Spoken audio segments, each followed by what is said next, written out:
Hey StarCrafters, Wookie here. Thanks for tuning in. I'm showing you a game that I played recently on the ladder between myself and WhiteReaper. He is of course a Terran player, and I know what you're thinking. Another Terran game, but I am just a little bit obsessed with my Terran matchup. And by obsessed, I mean like in a healthy way. It's like it's on this side of the line. You know what I'm saying? It's on the okay side of the line between healthy obsession and unhealthy obsession. So I don't want you guys to worry about me.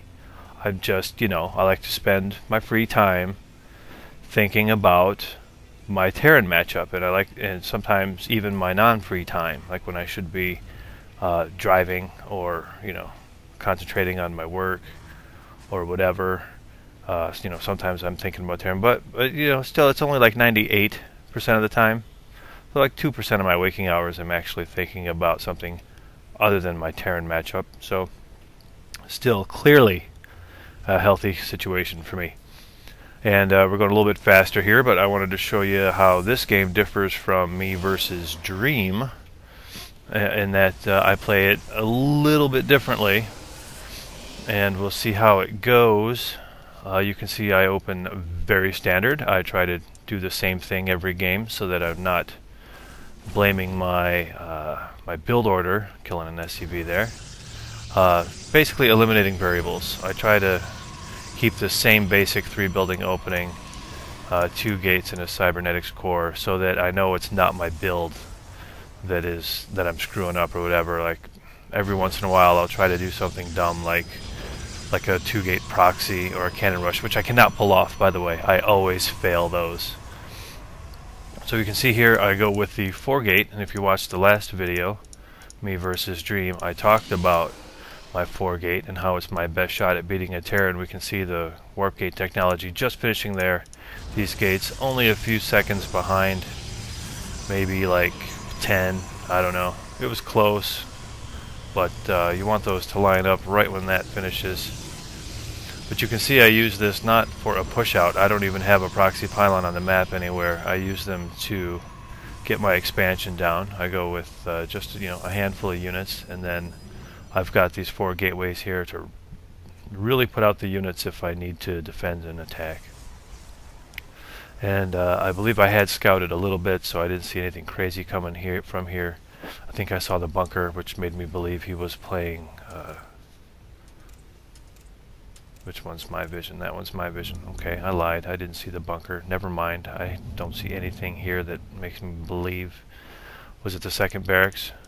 2 barracks means he's probably not going Banshees, and that's what you got to worry about. So I make my push out here. Let's speed it down to a regular speed.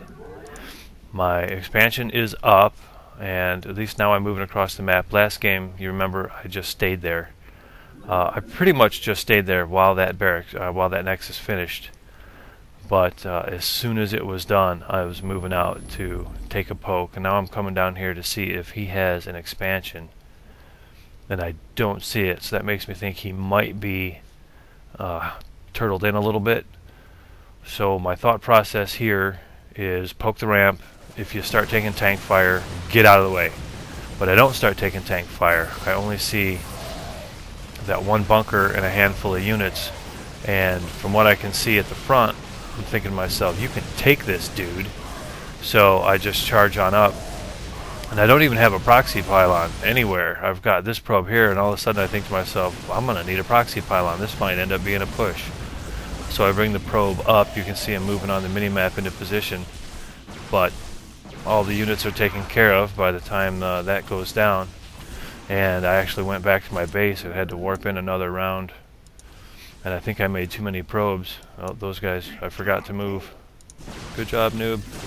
But clearly here, I'm already wrecking his base. And it wasn't a 4-gate rush. I've done this kind of play before and gotten some kind of nasty chat from people talking about how unimaginative my 4-gate play is. But it is a 4-gateway rush, and you can see WhiteReaper leaves the game, so yay me. I mean, it is a 4-gateway play, and I put down a forge as I expand, just so I can get that detection there.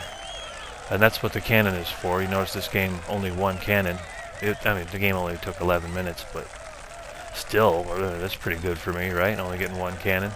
But this is here to obviously protect the mineral line from any Banshee harass. If a Banshee comes in from this direction here, they're going to hit, the Banshee's going to hit that, going to be detected out in this range. I can get some stalkers in here. If he wants to try to harass, I can box my probes and click on this mineral patch here to send them all that direction, and then the Banshee will hopefully chase the one it's attacking right into the cannon, buy me some time, that kind of thing. Didn't get any upgrades, just went to a 4-gate, expanded right away, and as soon as this was morphing in, it was coalescing into its colored picture there from that warping animation to the actual building animation. Right about the time that happened, I pushed out, took a poke around, was just looking, was completely prepared to back out. That's very important. I was not trying to win the game with a push. I was just taking a poke. And remember that last game, I stopped here. I stopped right here at this tower, and this is the same map, same positions, just switched. So last game I had stopped right here and left my army there for about, I don't know, 15 minutes and stopped making probes and all that kind of stuff. And that was just bad. Whereas I think watching that game versus Dream, pretty similar to this situation. Like, he had done some similar things, and my army, I think our army ratios were pretty similar, and I probably could have ended that Dream game in a very similar fashion. But so this is a much better approach to the game, I think. Something, if you're playing Protoss, you should consider.